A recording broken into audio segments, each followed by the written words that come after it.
I made 50 div profit from 48 maps, but here's the crazy part. I wasn't juicing them at all. No Scarabs, no map craft, just killing the boss, and it prints on average a divine every run. What's up YouTube, it's your boy AP, and today I'm breaking down my pure boss rushing farming strategy. This is the farm I was looking for the most when putting together my all-rounder Mamba character. It's cheap, it's fast, and insanely consistent. Fast can be as short as 2 to 3 minutes. The entry cost here is very reasonable, and if you're like me and you don't like to super speed grind, it's still one of the best div per hour candidates of the entire league. But if you do enjoy speed farming, you can crank this strat up to completely absurd levels. Alright, so what can you expect here?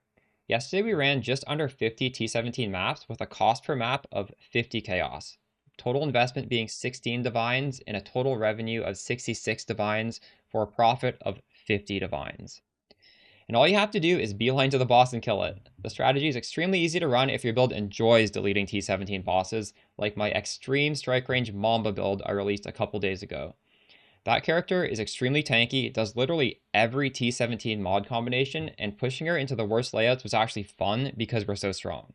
If you don't have such a super tanky character, just use a regex and filter out the mods you don't like. The strat can be done on any character comfortable in T17 maps. What makes this strategy so cheap? The coolest part is that you only really have to pay for the map itself.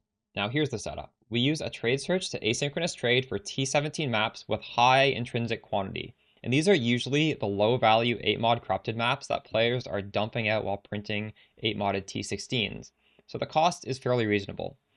And again, the only thing that matters here is the quantity on the map, because that is what boosts the number of boss fragments that will drop. Instead of Scarabs, we run 4 sacrifice fragments, which are also basically free. They cost well under a chaos apiece. And since there's one extra map slot, we can use an Aziri fragment that costs 3 chaos to boost quantity even further.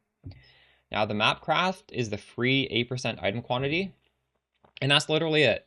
No Scarabs, no extra juice, just pure quant scaling. This is a map plus pocket change strategy. So why does quantity matter so much?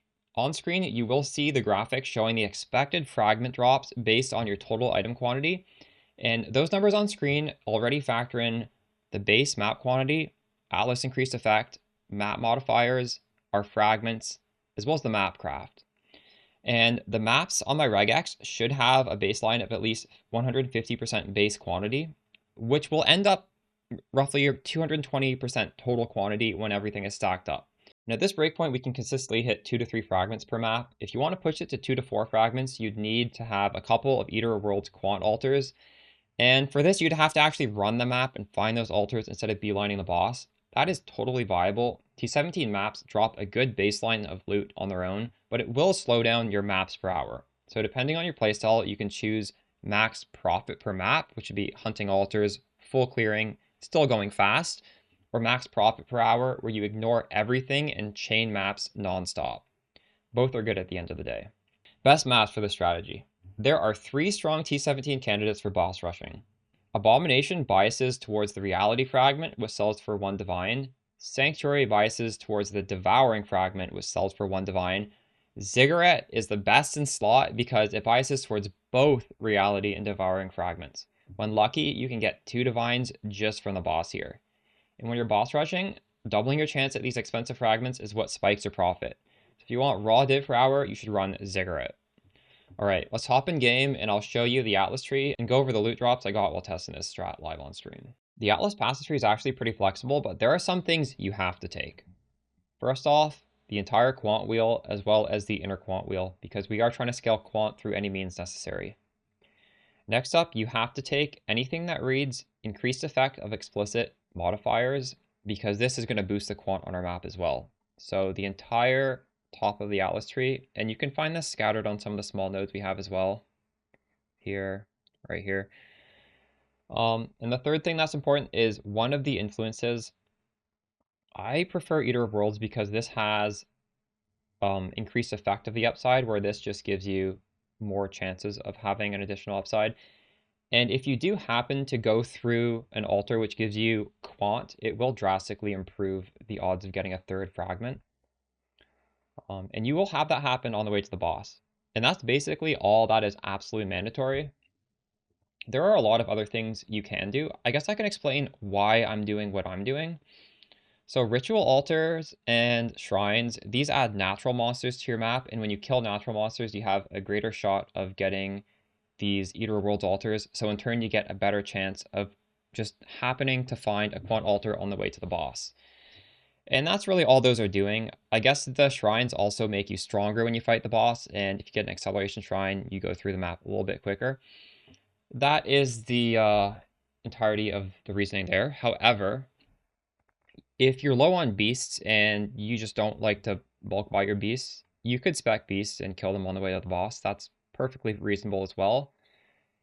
You could also grab these originator nodes all the way up to here and up to here. If you do have a second strat, which uses T17.5s, and then you could just swap over to that if you happen to find the quest line. It's really up to you, but those first three things I would say are mandatory, and then you have a bunch of flex slots if you don't want to do exactly what I'm doing. But this overall feels very comfortable, and I'm happy with it. And there is a bunch of points spec'd into Scarabs just because we're doing a T17 map, why not? As for the data, we ran only Ziggurat. We did it 48 times with an average quantity of 118. And the average fragments we dropped per map are 2.3. These are most expensive fragment to least expensive. And we're dropping a lot of reality, devouring, synthesizing, and revenant. So the spread is pretty good. We're getting the two best ones, and then we're getting the worst one and a middling one. Throughout those 48 maps, we dropped 4 Wraithlord helmets. And we can break this down in Wealthy Exile as well. So 66 div profit. And as I was hinting to earlier, reality frag, devouring frag, revenant, synth. Oh wait, revenant is worth 30C. Actually, this is, hold up. I don't know. This shot up in price for some reason. And I guess this is no longer a cheap fragment, but it's still relatively cheap when you compare it to reality or devouring.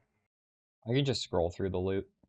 It's some high value scarabs, Valdo's puzzle box.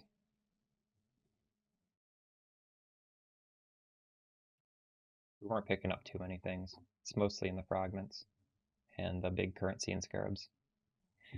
Real simple strategy we're putting out today, and honestly, these straightforward ones are the strats I like the most. If you enjoyed the video, please consider leaving a like, comment, and subscribe. It helps my channel greatly. And I will catch you guys either live on twitch.tv/animeprincess or in the next upload. Peace.